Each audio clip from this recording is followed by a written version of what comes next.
கர்த்தருக்கு ஸ்தோத்திரம். இந்த நாள் தேன்தொழி நிகழ்ச்சியிலே உங்களை நான் மீண்டும் சந்திப்பதில் அதிக மகிழ்ச்சி அடைகிறேன்.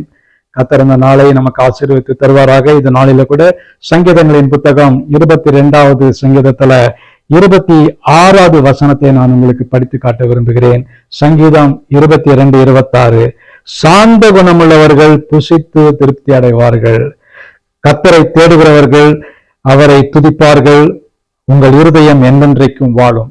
இந்த முதல் பகுதியில பார்க்கின்ற பொழுது சாந்த குணமுள்ளவர்கள் புசித்து திருப்தி அடைவார்கள். இந்த உலகத்துல திருப்தி என்கிற வார்த்தை மிகவும் அர்த்தமுள்ள ஒரு காரியமாய் இருக்கிறது. நாம் அநேக காரியங்களிலே திருப்தியா இருக்கிறோமா என்று யோசித்து பார்க்க வேண்டும். பல நேரங்களிலே திருப்தி அடைவதற்கு பதிலாக நம்முடைய வாழ்க்கை முழுவதுமே அதிருப்தியால் நிறைந்திருக்கிறது. போதுமானது எனக்கு கிடைக்கவில்லையே என்கிறதான ஒரு ஆதங்கத்துல நம்ம திருப்தி அடையாமல் காணப்படுகிறோம். ஆனால் அதே நேரத்துல பார்க்கும் பொழுது இந்த வசனம் என்ன சொல்லுகிறதுன்னு சொன்னால், ஒரு குறிப்பிட்ட மக்கள் இருக்கிறாங்க, அவங்க சாப்பிட்டு திருப்தி அடைவார்கள். அவருடைய வாழ்க்கையில திருப்தி அதிகமாய் காணப்படும். அவருடைய வாழ்க்கையில எந்த ஒரு நெருக்கடியோ குறைபாடுகள் இருந்தாலும் கூட எந்த காரியத்திலும் அவர்கள் திருப்தி உடையவர்களாய் காணப்படுவார்கள். அவர்கள் யார் என்று சொன்னால் அவர்கள் தான் சாந்த குணம் உள்ளவர்கள்.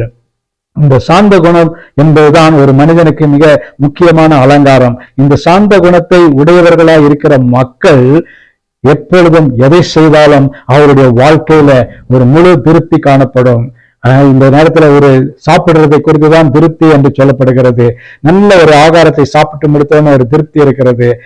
அந்த திருப்தி எப்படி கிடைக்கும் என்று சொன்னால், விசேஷமாக சாந்த குணம் உள்ளவர்கள், அந்த சாந்த குணம் உள்ளவர்களுக்கு கர்த்தர் திருப்தியை கொடுக்கிறார். நல்ல ஆண்டவரே, நன்றியோடு துதிக்கிறோம், ஸ்தோத்திரிக்கிறோம். இந்த நல்ல வசனத்துக்காக ஸ்தோத்திரம். நாங்களும் சாந்த குணம் உள்ளவர்களாக திருப்தி அடையத்தக்கதான மக்களாக நாங்கள் காணப்பட வேண்டுமா ஜெபிக்கிறோம்.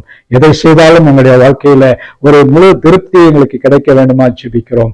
அதற்கு அடையாளமான இந்த சாந்த குணத்தை நீர் எங்களுக்கு தர வேண்டுமா ஜெபிக்கிறோம். மீட்பர் இயேசுவின் நாமத்தில் ஜெபிக்கிறேன் நல்ல பிதாவே, ஆமேன், ஆமேன். கர்த்தர் உங்களை ஆசீர்வதிப்பாராக. இந்த நாள் உங்களுக்கு ஒரு ஆசீர்வாதமான திருப்தியான ஒரு நாளாக அமையட்டும்.